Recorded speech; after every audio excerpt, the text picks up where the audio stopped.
The president has ordered EDCA sites across the country to be activated for relief and rescue operations. Let's check in on how these are being utilized with AFP spokesperson, Colonel Francel Padilla. Thanks for making time for us tonight, Colonel. Can you hear me okay? Yes, you're audible. Good evening, ladies. Good evening to all of your viewers. Okay, so that order was made yesterday at the command conference. How has the AFP executed this command by the president to coordinate the use of EDCA sites for relief and rescue operations?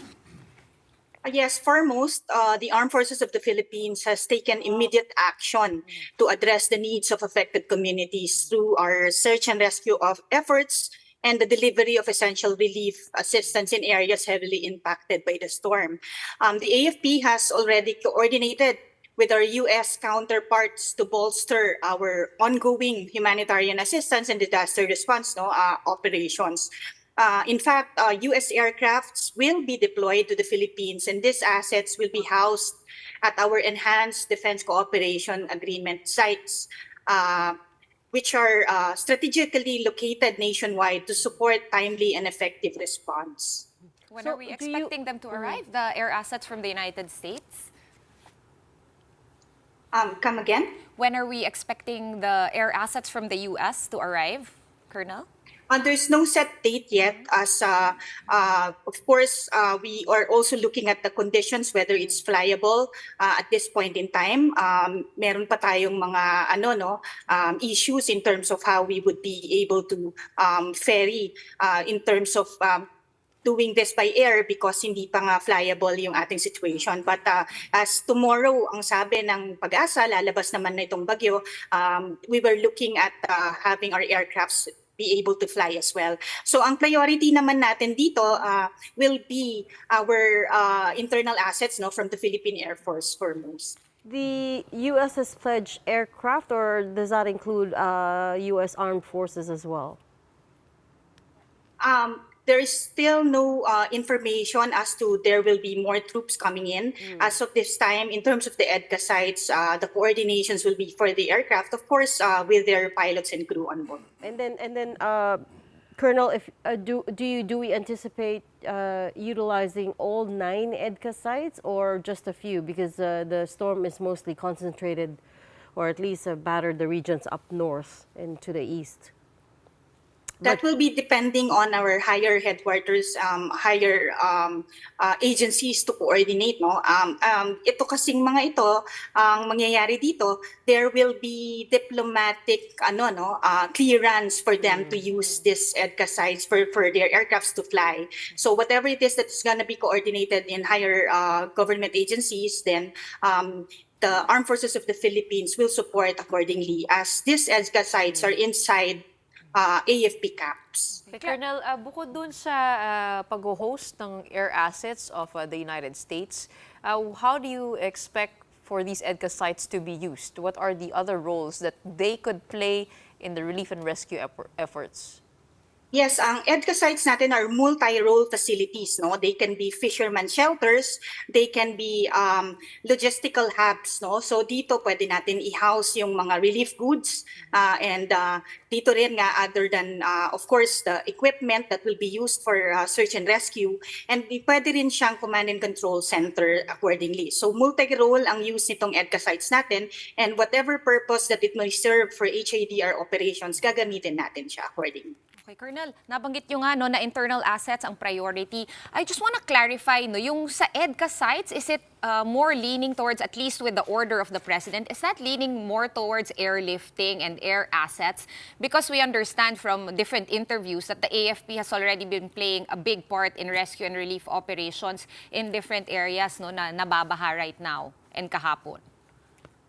Yes, in terms of airlift capability, we have already alerted most of our own aircraft. Additionally, our U.S. partners are ready to send their aircraft using the EDCA sites. Bali magiging augmentation sila if need be.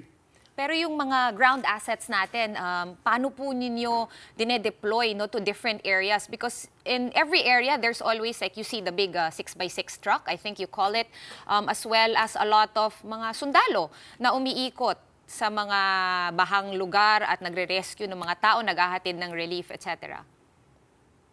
Yes, ma'am. No, as of this moment, nandun naman yung mga KM250s and KM450s natin sa areas na passable by land.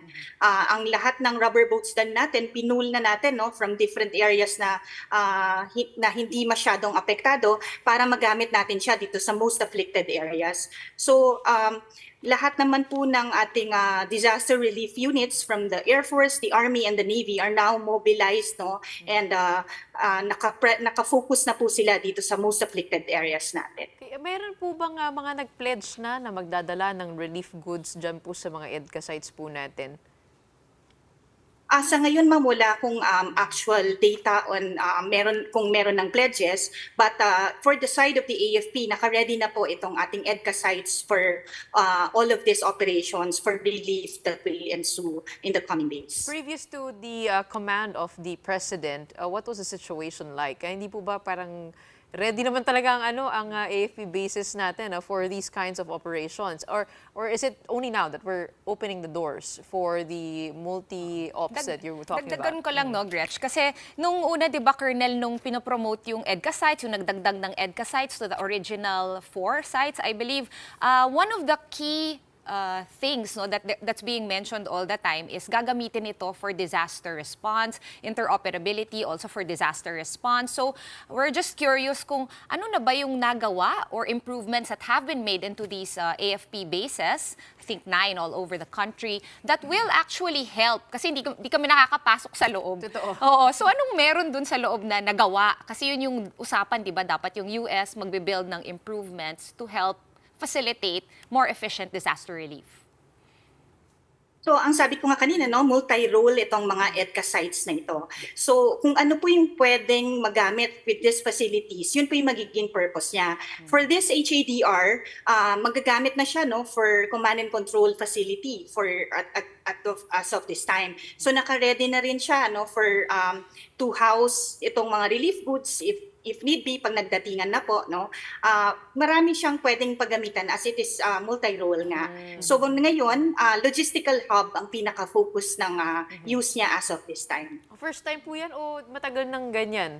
I mean, just to be able to understand what's the difference.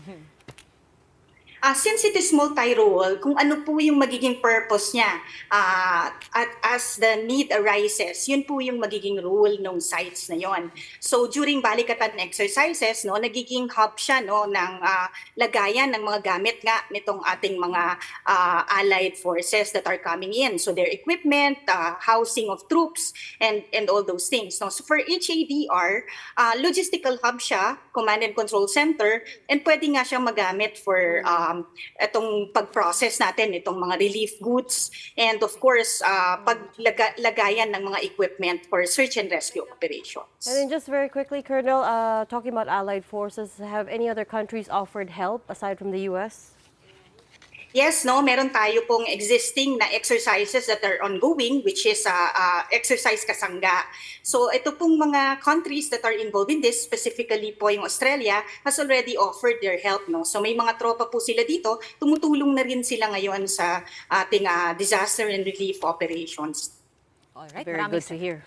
Very good to hear and exciting to see, no, kung ano pa yung pwedeng maggawin nitong mga EDCA sites natin. But thank you so much for taking the time out of your busy schedule tonight and joining us here, AFP spokesperson Colonel Francel Padilla. Maraming salamat.